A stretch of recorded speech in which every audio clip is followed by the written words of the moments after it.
Drugs and alcohol are ever present in the homosexual community at much larger numbers than you find in the heterosexual community. Because in homosexuality, you have a neurosis, you have a neurotic behavior. You have people behaving in ways, for the most part, they don't want to behave in. I don't know about you, but it grieves me to see these young people deceived into a lifestyle that is killing them in the prime of life. Jeff Lutz, a member of the American Association of Pastoral Counselors and the Austin Group Psychotherapy Society, has supervised over 100 mental health professionals in clinical settings. Mr. Lutz, have you heard the prosecution's case that homosexuals are sick and need to be healed? I have. Do you have anything in response? Yes, Your Honor, I do. Proceed, please. Your Honor, and members of the jury, as a licensed professional counselor, it breaks my heart that so many lives have been needlessly damaged by this particular untruth. Unfortunately, there are religious groups like the Family Research Council and NARTH, the National Association for the Research and Therapy of Homosexuality, that use discredited and outdated theories to promote their idea that homosexuality is a pathology and then recommend reparative or conversion therapies. But here's what I want you to know. Every single study that has labeled homosexuality as a mental illness has been found to have serious methodological flaws and absolutely no valid empirical support. Furthermore, not one mental health association in America supports any attempt to change sexual orientation, and they've all put out strong warnings about the potential psychological damage that these so-called reparative therapies can cause. But don't worry and don't be confused, because here's the good news.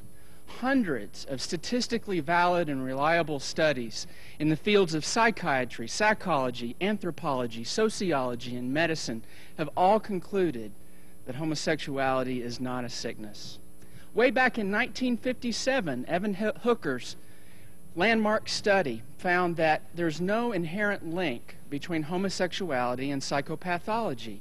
And over the next 45 years, her findings have been replicated again and again by behavioral scientists and researchers.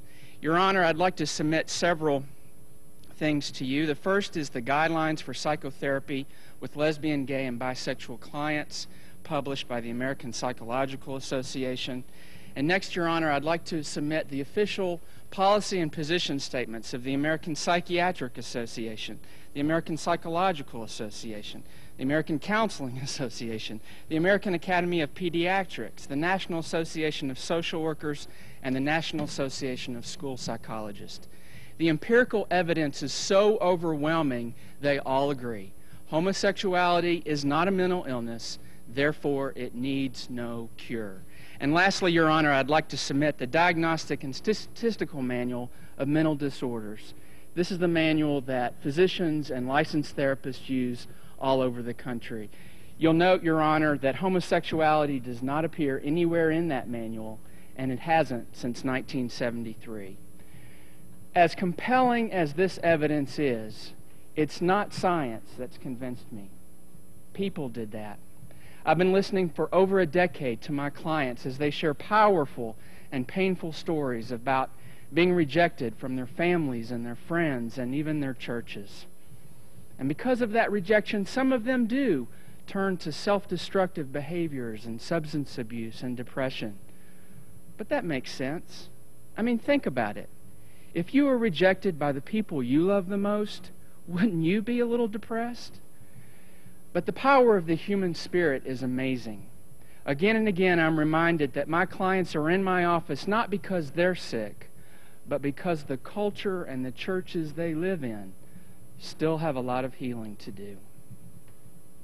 I'm constantly touched by their strength and their courage, and most of all by their ability to love, even when love is being withheld from them.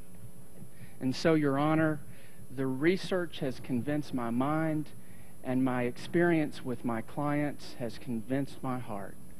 This charge is absolutely false. Thank you, Mr. Lutz. You may step down. The prosecution may present its next charge.